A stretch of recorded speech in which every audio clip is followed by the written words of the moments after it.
सोए हैं सोए हैं, नहीं अब लगे उठने। Good morning.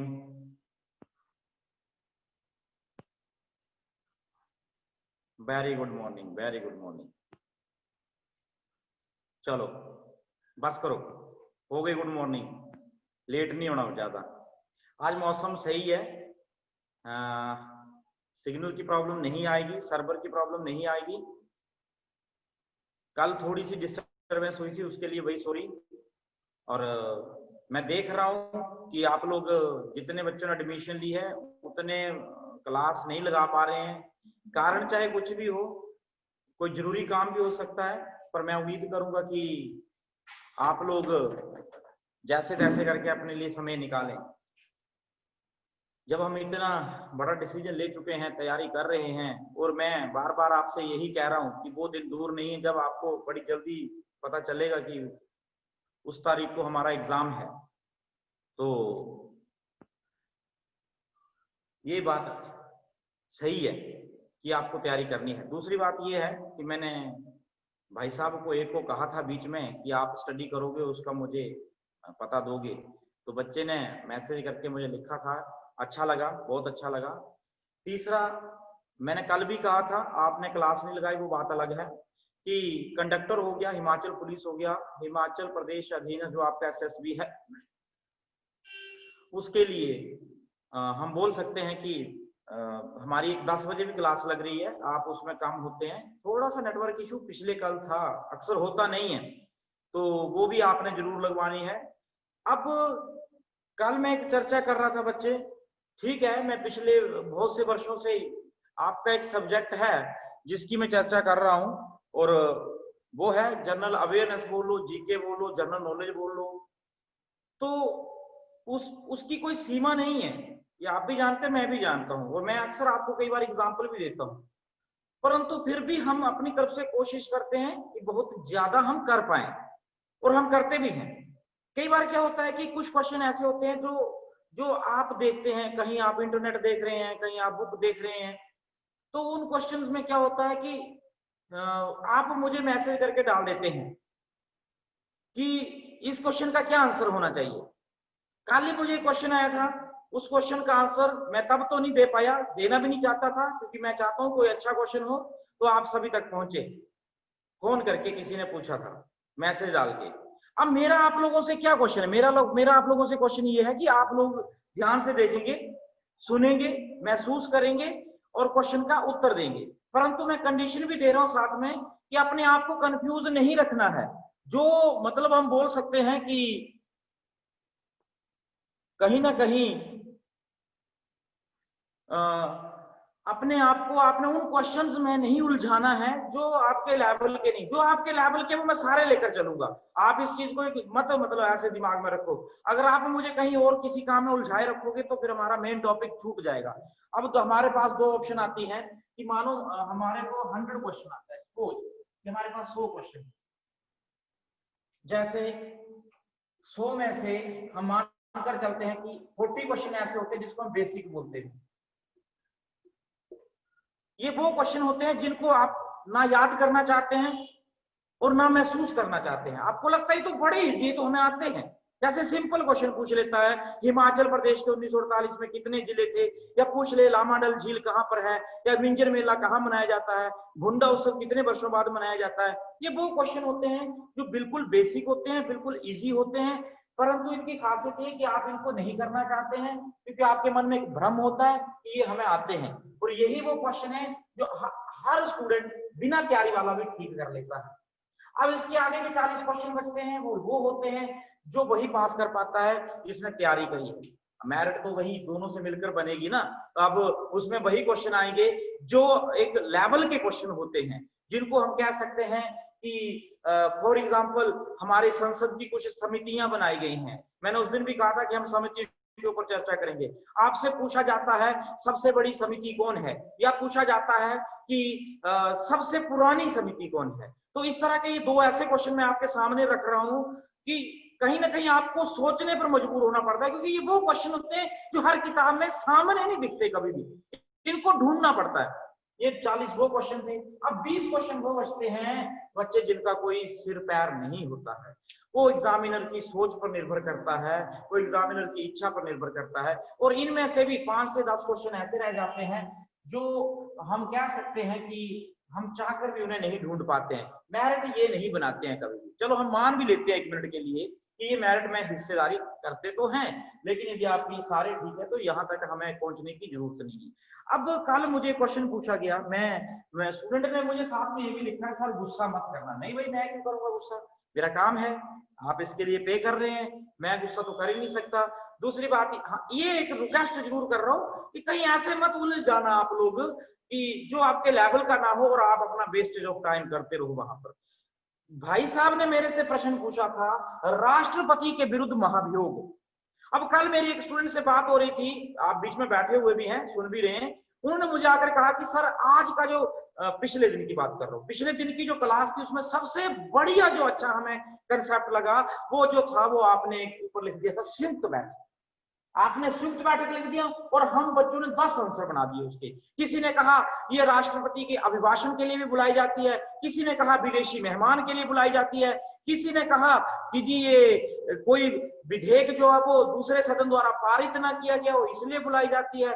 तो हमें कोई डिटेल डिस्कशन करी। अब मेरे को कल एक क्वेश्चन आया, उस क्वेश्चन का उत्तर मैं चाहता हूं आप सभी को मिले, इसलिए मेरा आज का क्वेश्चन है महाभियोग। फिर हम आगे चलते हैं। महाभियोग, इसके ऊपर आप क्या बोल सकते हैं? नंबर 1 आप क्या बोल सकते हैं? आपने बोला 61, मैं सहमत हूं, ये अनुच्छेद है, भारतीय संविधान का अनुच्छेद 61 उठाएंगे। अगर आप संविधान उठाएंगे, अभी बारी बारी से, एकदम से नहीं देना जवाब सारे। हाँ, मतलब हम 61 के ऊपर चर्चा कर रहे हैं तो वही आप बोलोगे। कुछ लिख रहे हैं पी को, अच्छा प्रेसिडेंट को हटाने के लिए। हाँ, मैं मेरी बात से थोड़ा सा आप सहमत हो जाओ कि मैं उम्मीद कर रहा हूं, मुझे अच्छा लगेगा अगर आप एक एक करके उत्तर दोगे। 61 अगर आप संविधान उठाओगे तो संविधान में अनुच्छेद है, कहीं अनुच्छेद 1 है, कहीं 10 है, कहीं 20 है, कहीं 7 है, कहीं 80 है, 100 है, 200 है, 250 है, इस तरह से 395 तो उस समय थे जब ये संविधान बना था। वर्तमान में इसकी संख्या 449 हो चुकी थी। कहने वाले तो ये भी कहते हैं कि इससे भी ज्यादा है, लेकिन मैं कह रहा हूँ 449 में से भी धारा 370 काट दिया गया है, अब 448 बच गई है। तो 61 उठाओगे तो वहां महाभियोग मिलेगा। ये था आपका पहला आंसर। दूसरा आंसर क्या लगाते हैं आप? दूसरा है पहले सदन में 1/4 से पास करना पड़ता है। पहले सदन में आप बोल रहे हैं 1/4 से पास करना पड़ता है। अभी मैं फिर रोकता हूं आपको यहाँ पर कि इसका मतलब मैं समझ नहीं पाया। मैंने तो आपको समझाया लेकिन मैं आपसे नहीं समझ पाया कि क्या ये इतनी सी कंडीशन सफिशिएंट है कि 1/4 पहले सदन से या दूसरे सदन से? ये क्या मतलब है यहाँ पर? ये पहला सदन और दूसरा सदन आप क्या समझते हैं? पहला सदन मतलब दोनों में से कोई भी सदन। हाँ, एक क्वेश्चन और आता है, एक वो निकल गया भाई, किसी ने लिखा था मैं पढ़ भी नहीं पाया। नहीं, हाँ, अब टर्न बाय टर्न। एक मिनट 50 मेंबर, 50 सदस्य यदि प्रस्ताव रखें, अभी जो पूछूं वही बताना है, आगे नहीं जाना। 50 मेंबर चाहिए शुरुआत के लिए, ये आशीष राजपूत जी का आंसर है, बिल्कुल सही है। शुरुआत के लिए मतलब प्रस्ताव रखने के लिए। अब अगला क्वेश्चन ये है कि प्रस्ताव किसके सामने रखा जाता है? प्रस्ताव किसके सामने रखा जाता है? राष्ट्रपति पर महाभियोग किसी भी सदन में स्टार्ट हो, सही है। प्रस्ताव जो है वो अध्यक्ष के सामने रखा जाता है, या सभापति बोल लो यदि राज्यसभा का, या बोल लो अध्यक्ष बोल लो कि राष्ट्रपति को यदि पोस्ट से हटाना है, लोकसभा का अध्यक्ष बोल लो। तो यदि इसको हटाना है तो इनके सदन के आगे प्रस्ताव रखा जाता है। मेरा क्वेश्चन लिखने से पहले सुनने वाला है, इंपॉर्टेंट है।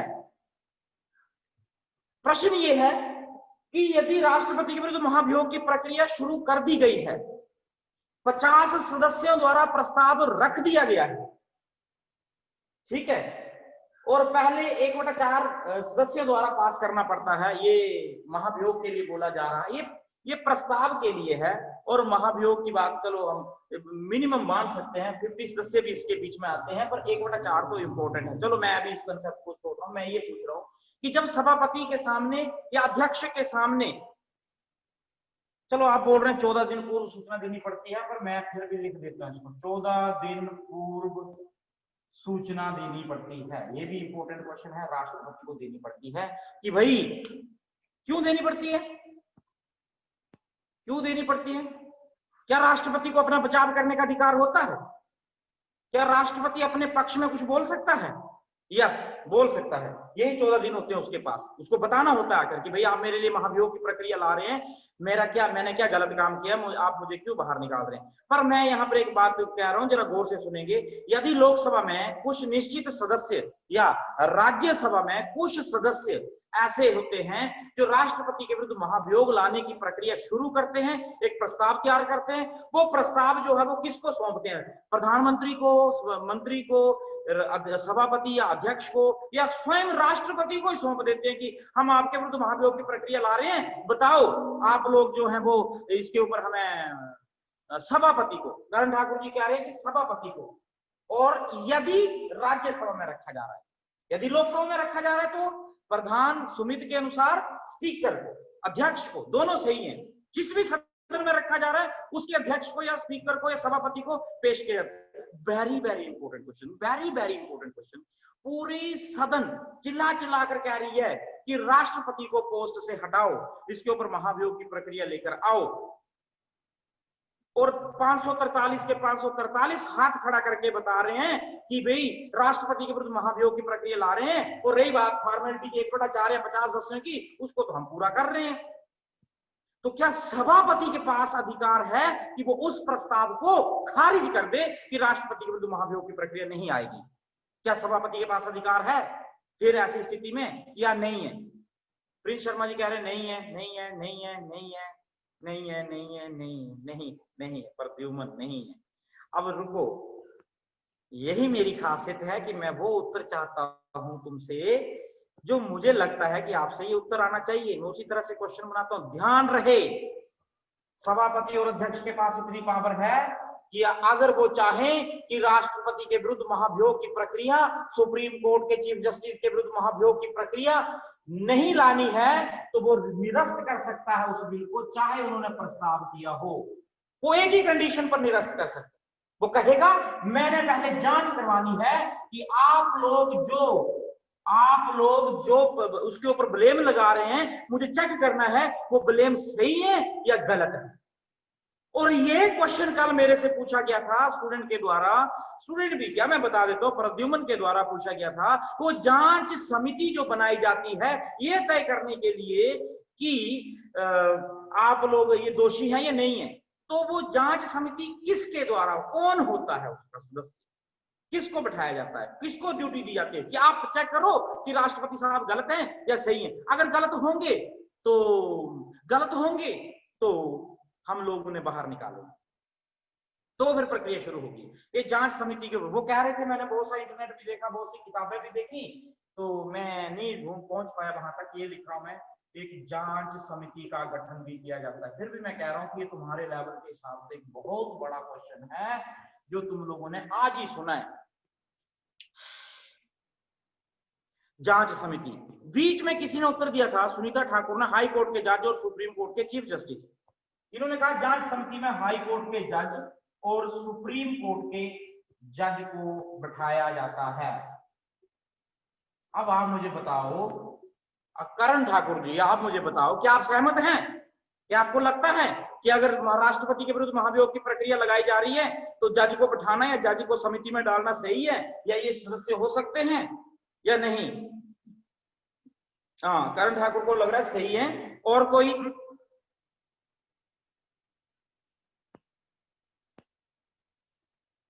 अपनी मर्जी से नहीं बैठ सकता, अपनी मर्जी से नहीं बैठ सकता। अब बीच में आंसर आता है कि अपनी मर्जी से कोई सदस्य आ सकता है? जी नहीं। ये कौन आएगा? सभापति और अध्यक्ष तय करेंगे, वो 3 मेंबर देंगे और कहेंगे कि आप जांच करो, ये सही है। अब आप लिखेंगे, प्रद्युमन जी आप स्पेशली लिखेंगे, नंबर 1 सुप्रीम कोर्ट का जज, चीफ जस्टिस, एक व्यक्ति ये होता है। नंबर 2 हाई कोर्ट का जज, सुनीता ठाकुर जी आप बिल्कुल ठीक जा रहे हैं। और तीसरा एक और होता है जो न्यायपालिका से संबंधित नहीं होता है। कोई भी ऐसा प्रख्यात व्यक्ति, प्रसिद्ध व्यक्ति, जाना माना व्यक्ति, पढ़ा लिखा व्यक्ति, जिसको भारत पूरा जो है वो एक सही नजर से देखता है, कोई भी ऐसा प्रख्यात व्यक्ति, बस ऐसे ही है आपकी बुक में, प्रख्यात व्यक्ति, फेमस व्यक्ति, सही दिशा में बोल सकते हैं हम लोग। ये 3 व्यक्ति की एक कमेटी बनेगी, उस कमेटी द्वारा तय किया जाएगा और सभापति फिर प्रस्ताव को लेकर आएंगे। चलो अगला और बताओ। अब आपने और बताना मेरे को कि आपको क्या लगता है इसमें। हाँ, ये भी अब आपका क्वेश्चन सही है कि हाई कोर्ट तो बहुत है, लेकिन किस वाले को, वो सभापति के ऊपर निर्भर करता है, जो नियरेस्ट होगा उसी को चुन लिया जाएगा, दिल्ली वाले को चुन लिया जाएगा, ऐसा नियम। सभी हाई कोर्ट के जज की वैल्यू बराबर होगी। मैंने साफ कर दिया। चलो 6 हो गए थे, अब 7वां बताओ और क्या कारण होता है। अब क्वेश्चन ये आता है कि उसके विरुद्ध महाभियोग की प्रक्रिया, राष्ट्रपति के विरुद्ध महाभियोग की जो प्रक्रिया है वो क्यों लाई जाती है। क्वेश्चन है क्यों उसको हटाना है। करे गांव में कहीं ऐसा तो नहीं है कि कोई मेंबर ऑफ पार्लियामेंट है जो मंत्री है और उसका पड़ोसी जो है वो राष्ट्रपति है, दोनों की जमीन एक साथ है, घर में झगड़ा है, वो गुस्सा कर रहा है, चल सदन में बताता हूँ तेरे को महाभियोग लाएंगे तेरे विरुद्ध, तेरे को तो मैं पोस्ट से हटा दूंगा। क्या ऐसा हो सकता है? इसलिए महाभियोग लाया जाता है संविधान का अनुसरण ना करने पर। बिल्कुल सही जवाब, ये आपका 7वां आंसर आ गया कि संविधान की पालना ना करने पर, संविधान की पालना ना करने पर।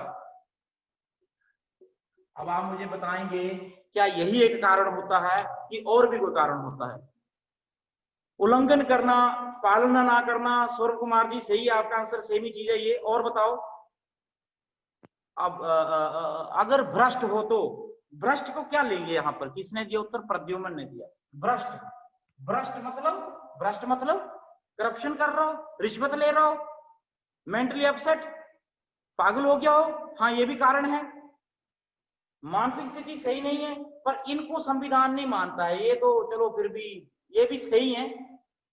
कानूनी तरीके से चुना गया ना हो, नहीं, अगर कानूनी तरीके से चुना गया ना हो तो सुप्रीम कोर्ट से बाहर आता है, फिर महाभियोग लगाने की जरूरत नहीं होती है। सुप्रीम कोर्ट अगर कह दे कि ये व्यक्ति अवैध तरीके से चुना गया है तो उसकी जजमेंट के साथ ही उसकी पोस्ट ऑफ निरस्त मानी जाती है, फिर महाभियोग लाने की जरूरत नहीं होती है। दूसरा है कि दुर्व्यवहार,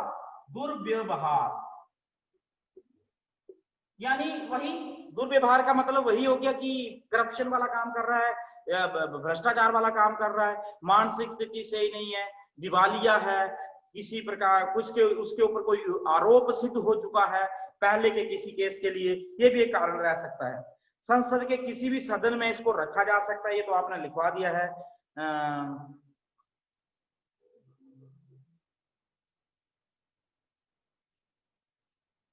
अगला बहुत इंपॉर्टेंट क्वेश्चन है, एक बहुत इंपॉर्टेंट क्वेश्चन आ रहे हैं। अब महाभियोग की प्रक्रिया शुरू हो चुकी है, उससे आगे का क्वेश्चन है कि जब उसे हटाना है तो एक क्वेश्चन आप छोड़ रहे हैं बार बार, 2/3 बहुमत से पास करना, 2/3 बहुमत से पास।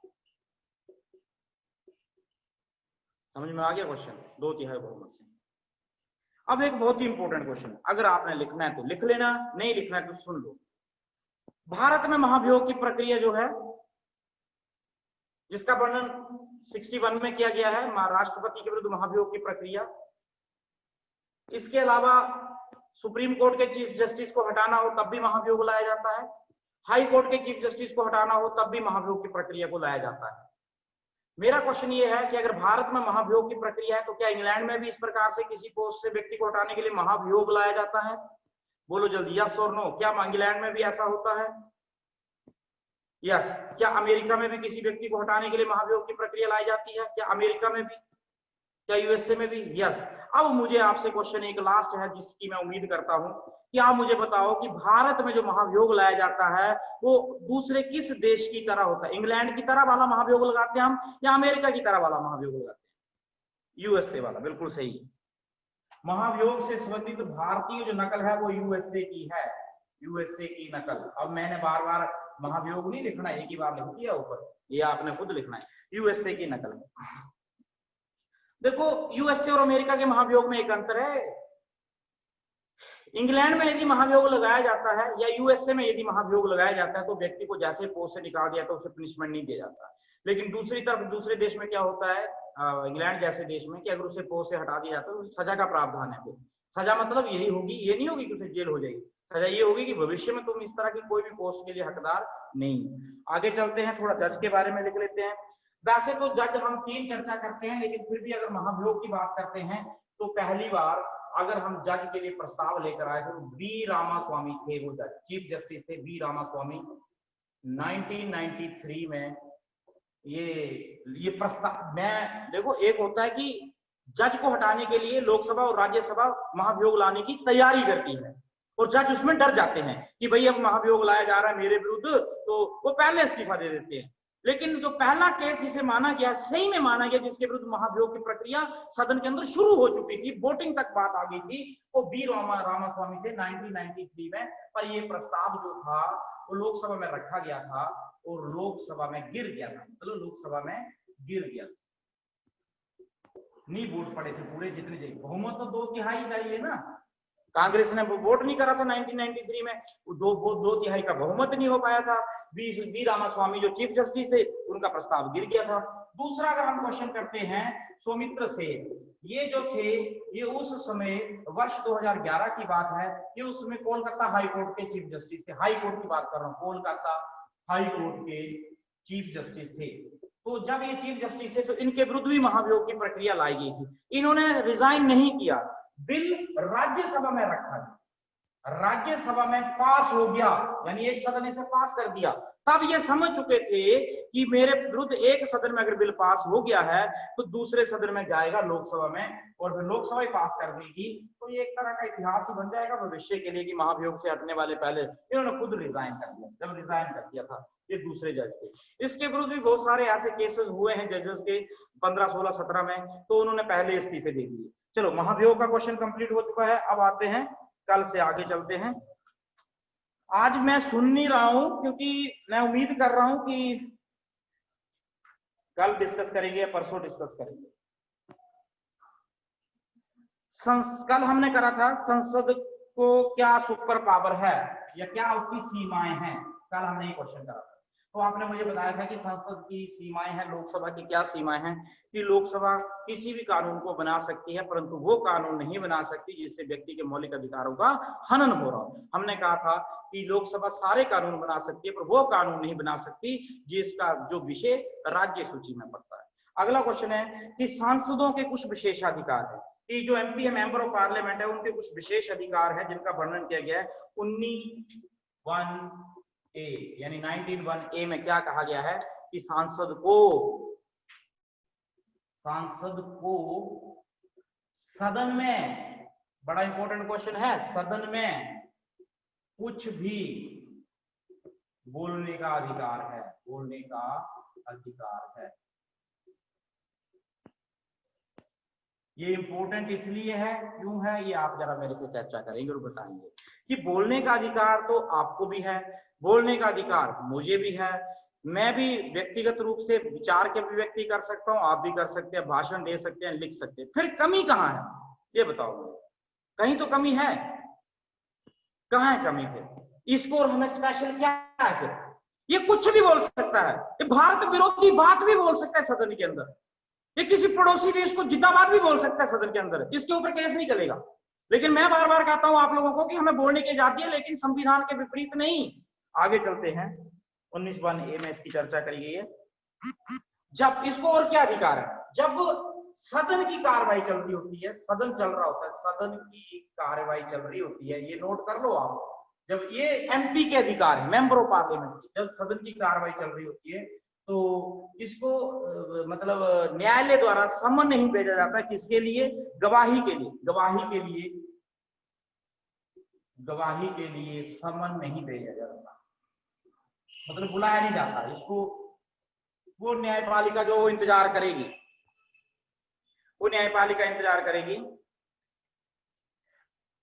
सदन से 40 सदन शुरू होने 40 दिन पूर्व और 40 दिन बाद, मतलब 40 डेज बिफोर और 40 डेज बाद जो है वो सिविल केसेस के लिए, मैं यहाँ पर ध्यान दे रहा हूँ, सिविल लिखाया तो मैंने पहले भी है 40 दिन 40 डेज पहले भी लिखा है, आज नया शब्द जोड़ रहा हूँ सिविल केसेस। सिविल केसेस के लिए सम्मन नहीं भेजा जाता, सजा नहीं हो सकती, बुलाया नहीं जाता, सिविल जो केसेस होते। अगला क्वेश्चन आता है, वेरी वेरी इंपॉर्टेंट क्वेश्चन। हमने एक दिन चर्चा करी थी अविश्वास प्रस्ताव, अविश्वास प्रस्ताव, और दूसरा करा था विश्वास प्रस्ताव। विश्वास प्रस्ताव जल्दी से सुन लेंगे, थोड़ी स्पीड हो सकती है, क्योंकि हो इसलिए सकती है क्योंकि पहले करवाया, हल्का सा रिवीजन ही करूंगा आप लोगों के साथ। जब कोई सरकार चुनी जाती है, हम बात 2019 की कर लेते हैं, प्रधानमंत्री नरेंद्र मोदी ने चुनाव की नेतृत्व में बीजेपी ने चुनाव लड़ा, 352 सीटें उनको मिली, इसलिए वो प्रधानमंत्री बने। मैं फिर कहता हूँ जीतने को तो नरेंद्र मोदी भी जीते थे, तो राहुल गांधी भी जीते थे, दोनों जीते थे, फिर राहुल गांधी प्रधानमंत्री क्यों नहीं बने? क्यों नहीं बने? वो भी तो एक पार्टी के मुखिया हैं, भारतीय जनता पार्टी के मुखिया। अगर प्रधानमंत्री को माना जाता है, अरे रमेश बीन को फोन करो और बोलो कहीं नेटवर्क में जाए, हर 2-2 मिनट के बाद ज्वाइन कर रहा है, बस वही एक जगह बैठकर आप क्यों ऐसा करते हैं? आप कहीं 10, 15, 20 कदम आगे पीछे जाओ, नेटवर्क देखो कहां पर पता होता हम लोगों को, वहीं बैठो।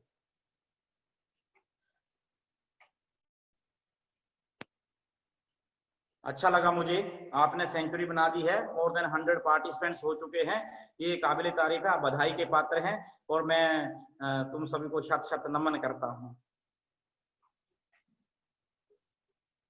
पर नमन से बात नहीं बनेगी, इसके लिए पढ़ना पड़ेगा आपको भी और मुझे पढ़ाना पड़ेगा।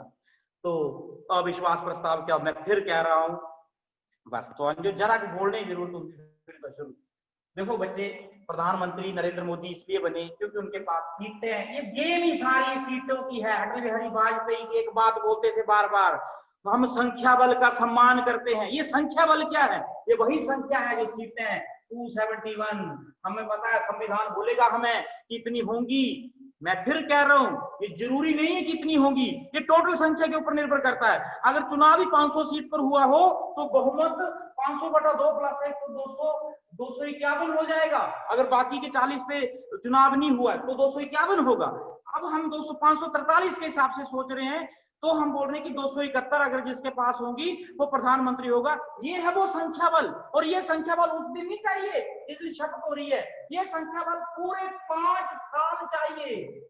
अगर 5 सालों में किसी भी एक दिन यदि संख्या बल में कोई अंतर आता है, हमें लगता है कि कम हो गए हैं, तो हम सदन में प्रस्ताव ला सकते हैं। हमें विश्वास नहीं है कि आपके पास जो है इस वक्त 271 सीटें हैं, आप पता करवा के आप चुनाव करवाओ, आप वोटिंग करवाओ, और जब सदन में वोटिंग होती है और बाकी ही 271 आ जाती हैं तो सरकार चलती रहती है, और बाकी 270 की जगह 260 आती है, 10 आदमी घूमकर दूसरी साइड चले जाते हैं, चाहे उनको पैसे का लालच दिया या उनको किसी और चीज का लालच दिया, 10 आदमी इस साइड से निकलकर दूसरी साइड वोट डाल देते हैं, उनके पास 261 रह जाते हैं, 271 चाहिए थे, इसलिए संख्या बल उनका कम हो जाता है, और उनके ऊपर सदस्यों का विश्वास नहीं है, और विश्वास हो गया है, इसलिए प्रस्ताव पास हो जाएगा, सरकार को इस्तीफा देना पड़ेगा, सरकार गिर जाएगी। ये है अविश्वास प्रस्ताव की। इसको बचने के लिए पक्ष के पास एक विश्वास प्रस्ताव होता है, वो पहले विश्वास प्रस्ताव लेकर आ जाता है। तो शक है कि कहीं अविश्वास प्रस्ताव ना, ये विपक्ष लेकर आता है, ये पक्ष स्वयं लेकर आता है। ये इंपॉर्टेंट क्वेश्चन, पक्ष स्वयं लेकर आ जाता है कि मुझे शक है कि कल को ये मेरे विरुद्ध अविश्वास प्रस्ताव न ले आए, तो मैं पहले ही विश्वास दिला देता हूं कि मेरे पास आज भी 271 हैं, और विश्वास प्रस्ताव के बाद भी वोटिंग होती है, और बाकी अगर 271 आगे तो वो बोलेंगे कि देखो मैंने तो बोला था ना आपको कि मेरे पास, मुझे पूरा विश्वास था कि मेरे पास आज भी सीटें हैं, इसलिए सरकार चलती रहेगी। और यदि उसने कहा कि मेरे को विश्वास है, मेरे पास 271 है, और वो प्रस्ताव लेकर आ गए, किसी ने बुलाया भी नहीं था, खुद ही लेकर आ गए, और बाद में वोटिंग हुई, सीटें 261 आ गई, इसका मतलब क्या विश्वास तो नहीं रहा उनको, इसका मतलब तो आ बैल मुझे मार वाली कहावत हो गई, खुद ही विश्वास प्रस्ताव लेकर आए, सीटें कम हो गई, तो क्या होगा, सरकार इस केस में भी गिर जाएगी। अब भी सरकार को रिजाइन देना पड़ेगा, मंत्रिमंडल सब रिजाइन, प्रधानमंत्री सब रिजाइन, या तो दूसरी पार्टी सरकार बनाएगी या फिर नया चुनाव होगा। अब मेरा क्वेश्चन आप लोगों से ये है कि आज तक कितनी बार विश्वास, अविश्वास प्रस्ताव से तो सरकारें गिरती आपने देखी हैं, विश्वास प्रस्ताव से भी क्या कभी कोई सरकार गिरी है? अगर गिरी है तो नाम बोलो। करण ठाकुर जी बोल रहे हैं जी यस। अब तो कौन सी सरकार थी वो? अटल, इन्होंने पहले लिखा अटल, अटल बिहारी वाजपेयी की सरकार थी, सही है। मैं आपको 100 में से 100 नंबर देता हूँ, पता नहीं आप इतने इंटेलिजेंट कैसे हैं, पर कहीं मैंने तो नहीं बताया आप लोगों को पहले। हाँ मैंने बताया, वैसे तुम भी इंटेलिजेंट, ऐसी बात। यस, चरण सिंह, बिल्कुल सही, चरण सिंह, चौधरी चरण सिंह की सरकार गिरी है, वो भी विश्वास प्रस्ताव से गिरी है। एचडी देवगौड़ा, एचडी देवगौड़ा नहीं, ये तो आप अविश्वास वाली बताने लग पड़े मेरे, ये अविश्वास वाली। चौधरी चरण सिंह तक तो सही था, अटल बिहारी वाजपेयी सही था। हाँ ये करण ठीक बोल रहे हैं, एचडी की नहीं, मैं भी ये बोल रहा हूँ करण जी, मैं सहमत हूँ आपसे और आप मेरे से सहमत होंगे, एचडी की नहीं, एचडी मतलब एचडी देवगौड़ा की नहीं।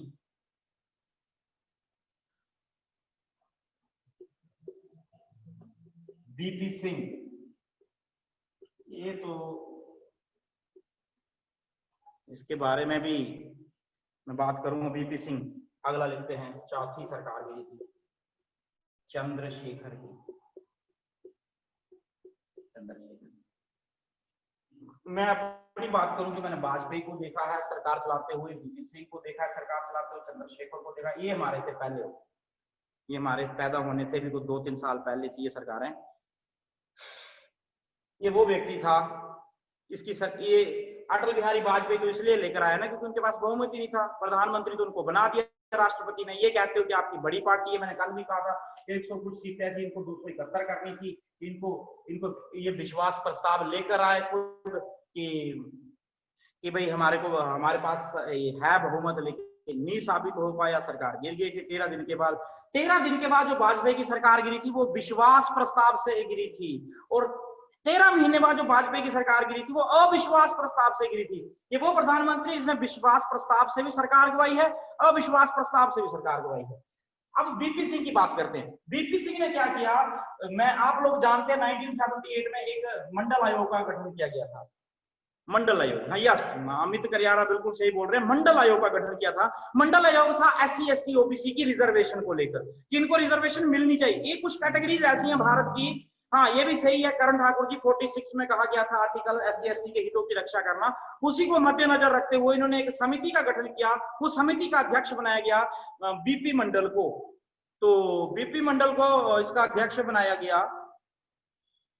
बीपी मंडल ने अपनी रिपोर्ट्स पेश करी, लेकिन रिपोर्ट्स तो इन्होंने 80 तक पेश कर दी थी कि इनको मिलनी चाहिए रिजर्वेशन, लेकिन तब तक सरकार गिर चुकी थी चरण सिंह की, और फिर आ गई थी कांग्रेस की सरकार। कांग्रेस की सरकार ने इसको लागू नहीं किया। 80, 81, 82, 83, 84, 88 चलता रहा समय। 1988 के बाद का जब दौर आया तो उस समय बीपी सिंह की सरकार थी और उन्होंने मंडल आयोग की सिफारिशों को लागू कर दिया, पूरे देश में SC ST OBC के रिजर्वेशन को स्टार्ट कर दिया। तो इसके पीछे बड़ी कहानी है। पहले तो ये कहा गया था कि 100% SC ST OBC को, जब भी कोई पोस्ट निकलेगी, जैसे टीचर की पोस्ट निकलती है 40 SC के लिए रिजर्व, ST के लिए रिजर्व, OBC। जनरल हर हाल में बाहर जा रहा था। अब जब जनरल बाहर जा रहा था तो जनरल ने जगह जगह पर रैलियां करी, विरोध करे, जैसे नागरिकता संशोधन अधिनियम का विरोध हो रहा था दिल्ली में, दंगे तक हो गए, ऐसा पूरे इंडिया में हो रहा था उस समय, और लोगों ने आत्मदाह तक कर लिए। लोगों को लगा कि मेरी एज 18 साल है, जनरल वाले को, कि जब तक, उन्होंने कहा था सिर्फ 10 साल के लिए, जब तक 28 में मेरी, जब तक ये SC ST OBC की रिजर्वेशन बंद होगी 10 सालों में, तब तो मैं 28 का हो जाऊंगा, तो मैं तो एलिजिबल रहूंगा नहीं। इसलिए उन्होंने क्या कहा, जनरल वालों ने, जितने भी लोग थे, उन्होंने आंदोलन किए। आंदोलन इतने भयंकर हो गए कि सरकार को हार मानना पड़ी। सरकार ने कहा 100% की जगह 50% रिजर्व कर देते हैं, 50% ओपन कर देते हैं। ओपन का मतलब ये नहीं होता है जनरल, ओपन का मतलब होता है सभी, इसमें SC ST OBC हर कोई आ सकता है, और ये special for SC ST OBC। जब ये मतलब बोल सकते हैं सिफारिश है बीपी सिंह ने लागू कर दी, तो इनके दिमाग में एक कंसेप्ट था, इंडिया में जितने भी SC ST OBC के लोग हैं वो आने वाले समय में मेरी सरकार को वोट देंगे और मैं मतलब जीत जाऊंगा। मतलब इन्होंने तो अपने लिए अच्छा ही किया था ना, कि मैं, वोटों की तो राजनीति है। जब इन्होंने ऐसे किया तो इनको लगा, इनका, हाँ, सदन के अंदर जरूर इनके विरुद्ध हंगामा हो गया। कुछ लोगों ने कर दिया कि आपने ये सही नहीं किया, 100% रिजर्वेशन लेकर आ रहे हैं, बाकियों को कहां भेजेंगे, आप 50% लेकर आ रहे हैं, सिस्टमैटिक। इन्होंने कई लॉजिक दिए कि अब तो बांग्लादेश की बात करता हूं मैं, हाल ही में बांग्लादेश ने अपने देश से रिजर्वेशन को समाप्त कर दिया। बड़े बड़े बुद्धिजीवी ये कहकर चले गए कि रिजर्वेशन आप अगर किसी कम्युनिटी को उठाना चाहते हैं, उसके उठाने के बहुत सारे तरीके हैं, ये तरीका सही नहीं है। आप उनको पैसा दो, खाना दो और कुछ दो, घर दो बनाकर, उनको जमीन दो, लेकिन ये तरीका गलत है। आप इंजीनियर बना दोगे, आप डॉक्टर बना दोगे, तो इससे देश आगे नहीं जाता है। तो बीपी मंडल सिंह का विरोध हुआ, विश्वनाथ प्रताप सिंह का विरोध हुआ। विश्वनाथ सिंह के विरोध से क्या प्रभाव पड़ा कि वो उनको लगा कि मेरी सरकार कहीं गिर ना जाए, वो खुद ही विश्वास प्रस्ताव लेकर रखे हैं मेरे पास, तुम शोर चाहे कर रहे हो, बंदे हैं मेरे पास। सरकार गिर गई, नहीं डाला वोट किसी ने, वो तो गुमनाम वादियों में चला गया। तो ये 4 बंदे ऐसे थे जिनकी सरकारें विश्वास प्रस्ताव से गिरी हैं। आगे चलते हैं।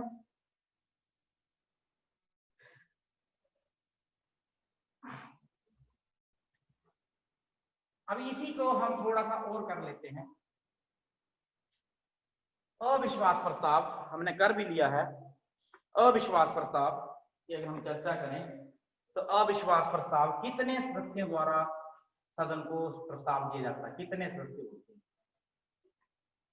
कितने सदस्य प्रस्ताव रखते हैं कि भाई इतने लोगों के सिग्नेचर हो? मैंने करवाया है, वो आंध्र प्रदेश की पार्टी थी, उसने विपक्ष द्वारा, हाँ लाया तो विपक्ष द्वारा जाता है, लेकिन विपक्ष के कितने मेंबर ऑफ पार्लियामेंट सभापति को बोलेंगे कि हम अविश्वास ला रहे हैं सरकार के विरुद्ध? आंध्र प्रदेश की पार्टी थी जो लेकर आई थी मोदी के विरुद्ध 2019 से पहले, जिसमें राहुल गांधी ने कहा था आप मुझे पप्पू बोलते हैं, बोलो मुझे फर्क नहीं पड़ता, याद आ रहा होगा आपको। वो अविश्वास प्रस्ताव ही चल रहा था, सदन के अंदर बोला था उसने।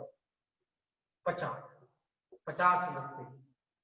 यहाँ पर देखो, आप सोचेंगे कि ये क्वेश्चन तो हम उस दिन भी कर रहे थे अविश्वास प्रस्ताव। मैं फिर कह रहा हूँ, तो छूट जाता है तो बताना मेरा फर्ज है। मेरा क्वेश्चन ये है कि यदि 50 सदस्य सभापति को ये प्रस्ताव देते हैं कि हम सरकार के विरुद्ध अविश्वास प्रस्ताव ला रहे हैं, अब क्वेश्चन मेरा ये है कि सभापति कितने दिनों के भीतर उस प्रस्ताव को लेकर आएगा कि ठीक है 14 दिन दिए जी, 14 दिन में अविश्वास प्रस्ताव लाया जाएगा, सरकार को बोला जाएगा तैयारी कर लो।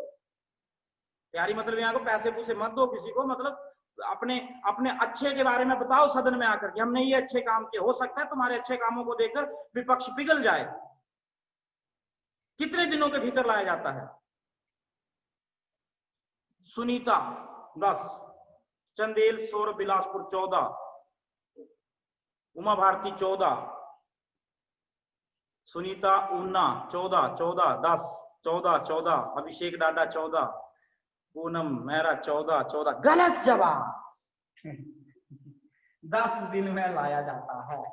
2 बंदों का सही था, अब 4 का हो गया सही। 10 तो पूरा अमिताभ बच्चन की तरह ही हो गया है। 10 दिनों के भीतर ये लाया जाता है। 10 दिन के।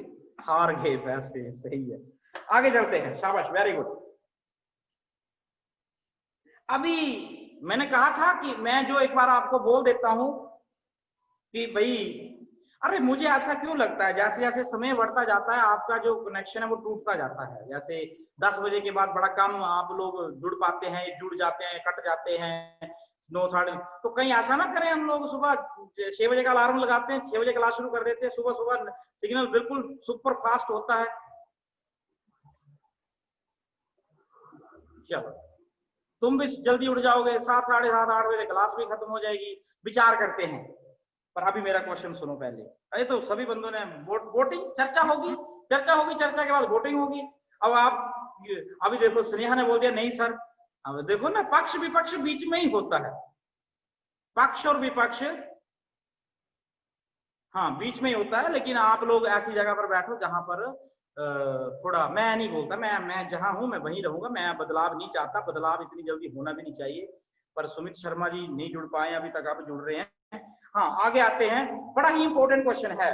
मैंने कहा था राज्य के नीति निर्देशक तत्व जिनका वर्णन 36 से 51 में किया गया है, जानते हैं आप लोग? ठीक है, आगे लिखते हैं। अब हम लिखेंगे 350, 350A, 351, 335। ये 3 ऐसे आर्टिकल हैं जो 36 से 51 के बीच में नहीं है, फिर भी राज्य के नीति निर्देशक तत्व। 350 ये तो आपको पता है, मातृभाषा में बच्चों को पढ़ाना, ये एक मतलब प्राइमरी एजुकेशन, ना कि सारे। आगे है 351। 351 कहता है कि ये केंद्र की, सेंटर की जिम्मेवारी है, मैं फिर बोल रहा हूं जिम्मेवारी है, वो हिंदी भाषा का प्रचार प्रसार करे, प्रचार प्रसार करे। अभी पीछे हम लोगों ने एक स्टेट देखा, अभी देखो, आप लोगों को सुनकर हैरानी होगी, साल 2017-18 की बात है, पंजाब में क्या हुआ था कि जहां हिंदी और, हाँ करण ठाकुर ने बिल्कुल सही एग्जांपल दिया, पंजाब में क्या हुआ था जहां हिंदी और इंग्लिश लिखी थी, वहां के कुछ उपद्रवियों ने उस भाषा को बोर्ड से साफ कर दिया, याद आ रहा होगा आप लोगों को, और बोर्ड से साफ कर दिया तो कहीं ना कहीं हम कहेंगे कि बचा क्या, रखा क्या था उन्होंने सिर्फ पंजाबी को रखा था। किसको रखा था? पंजाबी को रखा था कि पंजाबी होनी चाहिए। उन बेवकूफों को ये पता नहीं है कि हिमाचल, हरियाणा और दिल्ली और राजस्थान, मध्य प्रदेश से कई लोग गोल्डन टेम्पल देखने आ रहे हैं, तो उन्होंने पंजाब एंट्री क्रॉस कर बठिंडा पहुंच जाना, उनको पता ही नहीं चलना था। हर आदमी को पूछ के, भाई गोल्डन टेम्पल का हिंदी पढ़ेंगे हम निकल जाएंगे रास्ते, इंग्लिश पढ़ेंगे निकलते जाएंगे आगे से आगे, ये तरीके होते हैं। वो नाराजगी उनको पता नहीं क्या थी कि पंजाबी आनी चाहिए। अब मलयालम वाला बोलता है नीचे कि अगर तुमने बैंक की नौकरी करनी है तो तुम्हें तो हमें क्या मतलब, तुम्हें मतलब यहाँ की भाषा आनी चाहिए, अगर तुम्हें नहीं आती है तो तुम एलिजिबल नहीं हो। वो मुंबई वाला बोलता है कि नॉर्थ इंडियन अलाउड नहीं है वहां पर, नॉर्थ इंडियन वहां नहीं जा सकता। आज से 8-10 साल पहले की बात है कि मुंबई वाले महाराष्ट्र वाले नॉर्थ इंडियन के साथ भेदभाव करते थे, और दिल्ली वाले जो हैं वो असम और अरुणाचल वालों को नहीं मिलाते अपने साथ। वो एक बॉक्सर प्लेयर थी हमारी, उसके ऊपर एक मैरी कॉम, उसके ऊपर एक मूवी बनी थी, उसको देख लेना अच्छे से आप लोग कि किस तरह से भेदभाव किया जाता है। तो मैंने तो आज तक कभी 50 सालों में, पिछले साल देखा था मैंने एक स्पिनर बॉलर क्रिकेट टीम का जो जम्मू कश्मीर राज्य से था, अदरवाइज इन्होंने तय कर रखा है पहले कि यूपी से डाल लो 2-3, कर्नाटक से 1-2 डाल लो, 2-3 गुजरात, महाराष्ट्र, राजस्थान से डाल लो। ये ऐसे बात नहीं चलती है।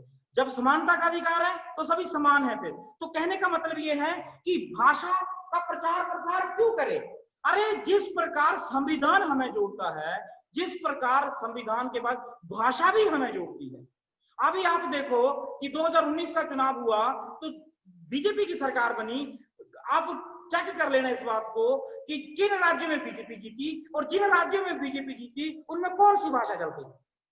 भाषा भी इकट्ठा करती है हम लोगों को, भाषा एक ही होनी चाहिए, मातृभाषा हम बोलते जरूर है, होनी एक ही चाहिए। चलो आगे चलते हैं। ये था 351। सेंट्रल गवर्नमेंट की जिम्मेवारी है कि वो हिंदी भाषा का प्रचार और प्रसार करे। अब बात करते हैं 335। इसमें कहा गया था कि संघ जो है, यूनियन जो है, वो संघ और राज्य दोनों मिलकर SC/ST की सेवाओं, SC/ST लीग OBC सेवाएं यानी नौकरियां, सेवाओं वो नियुक्तियां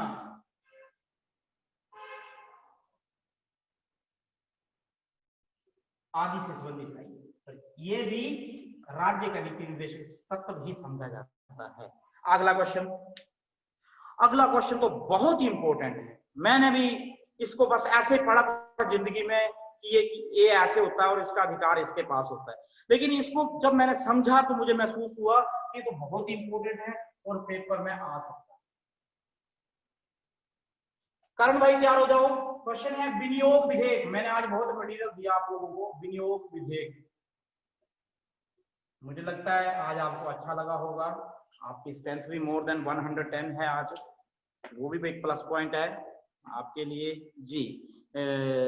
रीना उन्ना जी कह रहे हैं जी, मैंने बोला विनियोग विधेयक क्या होता है, करण जी क्या होता है, संजोली क्या होता है, मीनाक्षी जी क्या होता है, अमिता जी क्या होता है, अंकिता जी क्या होता है, प्रद्युम्न भाई क्या होता है, विजय भाई क्या होता है, रमित भाई क्या होता है। तुम्हारे नाम तो याद हो गए मुझे, ऐसे तो मुझे याद नहीं होते थे। कोई जवाब नहीं। हाँ इस बारे में नहीं पढ़ा भाई, नहीं पता। मैं हूं ना, मैं हूं भाई, मैं हूं, क्यों नहीं पता आपको।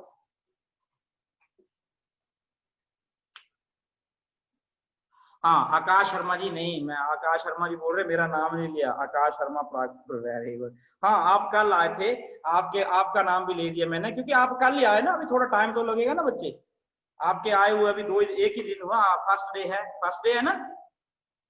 ये तो मैं फिर कह रहा हूं कि मैं जो जीके अभी डिस्कस कर रहा हूं वो एक आशीष राजपूत।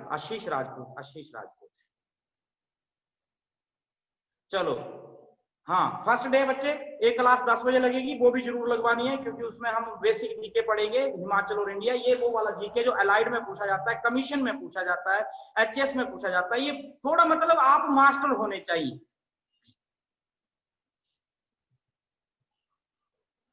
चलो विनियोग विधेयक क्या होता है मैं वो बता देता हूं आपको एक बार, थोड़ा समय देख रहे, समय हो गया है, समय के मद्देनजर रखते हुए हम जल्दी से खत्म करेंगे इसको, बच्चे गौर से सुनेंगे।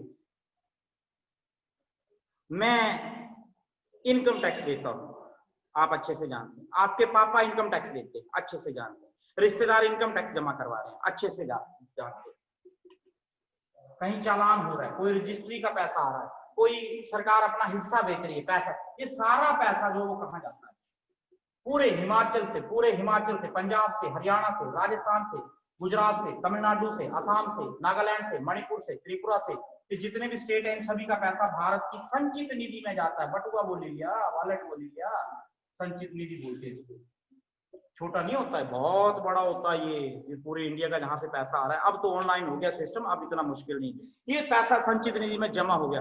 अब ये किसी का पर्सनल जन्मसिद्ध अधिकार नहीं है, प्रधानमंत्री का दिल की तल तिजोरी खोली, 200 के नोट कड्डे, 4 गए, चलो शॉपिंग करे उन दिन, ऐसा नहीं होता है। संचित निधि से एक भी रुपया नहीं निकाला जा सकता ऐसे। अब यदि आप संचित निधि से पैसा निकालना चाहते हैं, पूरे 543 इनडायरेक्टली पूरे 137 करोड़, मैं भी बीच में हूं, आप भी बीच में, क्योंकि हम ही ने एक आदमी को चुनकर यहां से भेजा। अब ये लोग जो हैं वहां पर बैठे हुए हैं, ये तय करेंगे, ये फाइंड आउट करेंगे कि पैसा हमें कितना चाहिए, कितना निकालना है और हमें कहां पर इसका इस्तेमाल करना है। एक बिल के द्वारा, एक प्रस्ताव के द्वारा पैसा संचित निधि से बाहर लाना विनियोग विधेयक कहलाता है। मेरे ख्याल से समझ आ गया। अब जल्दी से मैसेज डाल दो क्लास कैसी लगी, बाकी हम कल चर्चा कर लेंगे विनियोग विधेयक पर। वैसे समझ आ गया होगा कि उस खजाने से, सरकारी खजाने से, वाह जीरो इतनी होगी बच्चे की